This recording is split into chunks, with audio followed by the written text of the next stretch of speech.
tell us a little bit about yourself, Mr. Parker? In 2012, we got the origin story for one of the most beloved interpretations of the amazing Spider-Man. This Spider-Man movie would go on to be a huge success, spawning a sequel and ramping up development on several spin-offs based on the loose threads left by the end of this movie. As time has passed by and we've had new versions of Spider-Man show up on the big screen, there's something surrounding the release of this movie that I feel like everybody just completely forgot about. And that's the fact that Sony basically leaked the entire movie themselves. On purpose. Let's back up a second. After the financial success surrounding the Sam Raimi trilogy, but the critical backlash that they received by the final one, there was a lot of high stress to make sure that this next movie would deliver for fans and critics alike. So with this in mind, Sam Raimi's fourth Spider-Man movie was canceled, and Mark Webb would be brought in to bring up a new interpretation of Spider-Man that was more suited to today's modern audience. This new version of Spider-Man would also stand out by having a darker, grittier tone, similar to the Oscar-winning box office smash that Christopher Nolan had just succeeded with Batman Begins and The Dark Knight. Well, it just so happened at this time there was a lot of interest on the internet for these films to succeed as well. You see, fans of superhero content and blockbuster movie lovers all had a shared interest in having something good to go check out in the theaters. Now, to Zillennials like me, it may not feel like 2012 was that long ago, but for some perspective, that's like a whole sixth grader. And it's not like you could open Vine and see Straw Hat Goofy being your movie guy.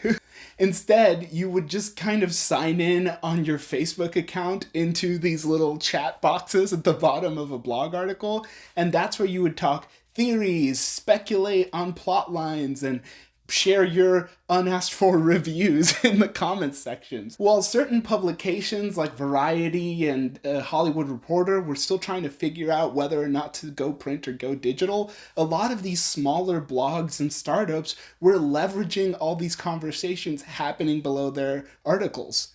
It's this type of journalism that would eventually evolve into what happened prior to No Way Home, with the leaks and then the super unconvincing media tour afterwards that spoiled Andrew Garfield's return. But right before the release of The Amazing Spider-Man, Sony kind of threw a Hail Mary and released a buttload of behind-the-scenes content, and it didn't take long for some blogs filled with actual fans to catch on to the exact details of the film they were making.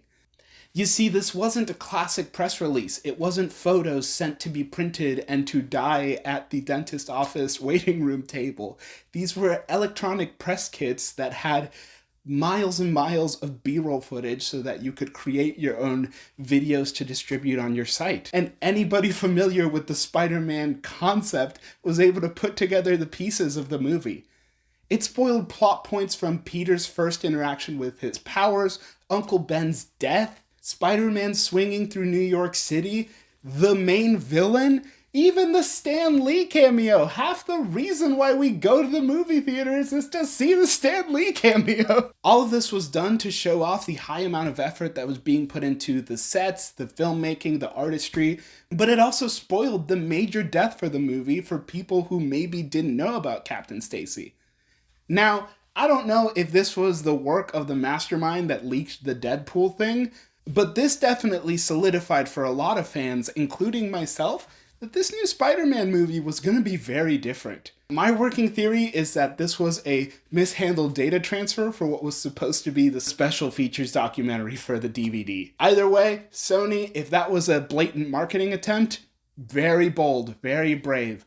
I can't believe why anyone would want to leak anything about an upcoming Spider-Man movie. Imagine how that could affect the box office for movies like Infinity War and No Way Home, and I guess Spider-Verse is having that now too, and this new Madam Web.